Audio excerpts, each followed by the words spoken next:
வணக்கம் நண்பர்களே. India versus Sri Lanka first test day 5 வேறு லெவலாக இருந்தது. இந்தியா இன்னைக்கு வேறு லெவல் ஒரு வெற்றியை பதிவு பண்ணியிருக்காங்கன்னு சொல்லி ஆகணும். 165 ரன் வித்தியாசத்தில் ஒரு அருமையான ஒரு வெற்றியை பதிவு பண்ணது மட்டும் இல்லாமல் இந்தியாவோட அந்த 600வது டெஸ்ட் வெற்றி இன்றைக்கி பதிவு பண்ணி ஒரு வரலாற்றில் ஒரு இடத்த பிடிச்சிருக்காங்க நம்ம இந்திய அணி. நம்ம இந்திய அணி இன்றைக்கி 5வது நாளில் என்னென்ன பண்ணினாங்க ப்ளஸ் என்னென்ன நடந்ததுன்னு கொஞ்சம் டீட்டெயிலாக விளையாடுறீங்க. India versus Sri Lanka first test day 5 வேறு லெவலாக இருந்ததுன்னு சொல்லி ஆகணும். நேற்று 4வது நாள் ஆட்ட நேரம் முடிவில் பார்த்தீங்கன்னா இலங்கை அணி 84 ரன் அடிச்சிருந்தாங்க. 4 விக்கெட் இழந்து தத்தளிச்சிட்டு இருந்தாங்க. இன்னைக்கு இந்தியாவோட பவுலர்களுக்கு சிம்ம சொப்பனமாக 2 பேர் உள்ளே வந்தாங்க.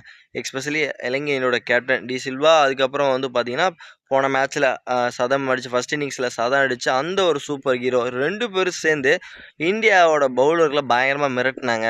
ஒரு அருமையான அந்த மிரட்டல் பெர்ஃபார்மன்ஸை பார்த்து இந்த மேட்ச் ட்ராவை நோக்கி போயிருமோ, ஒரு வேளை ட்ரா பண்ணிடுவாங்களோ, ஒரு வேளை ஸ்ரீலங்கா அந்த மேட்ச் ஜெயிச்சிருவாங்களோ, அப்படியெல்லாம் ஒரு சைடு பயம் வர ஆரம்பிச்சிருச்சு. ஆனால் அப்போ தான் பார்த்திங்கன்னா நம்மளோட தளபதி ரவீந்திர ஜடேஜா உள்ள என்ட்ரி கொடுத்து அவங்களோட கேப்டனோட விக்கெட் எடுப்பாருங்க.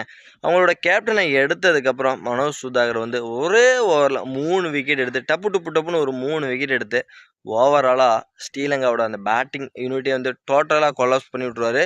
மனோஜ் சுதாரோட அந்த 6 விக்கெட் பார்த்தீங்கன்னா வேறு லெவலாக இருந்தது. அதனால் ஸ்ரீலங்கா அணி பார்த்தீங்கன்னா அதுக்கப்புறம் எந்திரிக்கவே முடியல. 206 ரன்னுக்கெல்லாம் அனைத்து விக்கெட்டையும் இழந்தாங்க.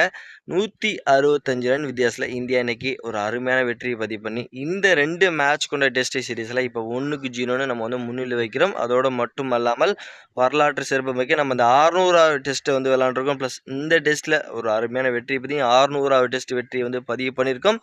இந்த வெற்றி இந்தியாவுக்கு வாங்கி கொடுத்ததில் முக்கியமாக 2 பிளேயர் நம்ம சொல்லி ஆகணும். ஒன்று தேவ்தத் படிக்கல் ஃபஸ்ட் இன்னிங்ஸில் வேறு லெவலாக ஒரு அருமையான 100 பதிவு பண்ணார். அதே மாதிரி மனோஜ் சுதாகர் ஃபஸ்ட் இன்னிங்ஸில் ஒரு 5 விக்கெட் எடுத்திருந்தார். ப்ளஸ் இந்த மேட்சும் பார்த்தீங்கன்னா 6 விக்கெட் எடுத்திருந்தார். ப்ளஸ் பவுலிங்கில் செம்மையான ஒரு மிரட்டல் பவுலிங் பர்ஃபார்மன்ஸ் கொடுத்துருந்தார் மனோஜ் சுதாகரை பொறுத்த வரைக்கும். பேட்டிங்கில் படிக்கல் 2 இன்னிங்ஸ்லேயும் அவுட் இருந்து ஒரு தரமான இன்னிங்ஸிங் வந்திருந்தது. 2வது இன்னிங்ஸில் ரிஷப் பண்டும் வேறு லெவல் இன்னிங்ஸுங்கிறத கொடுத்துருந்தாரு.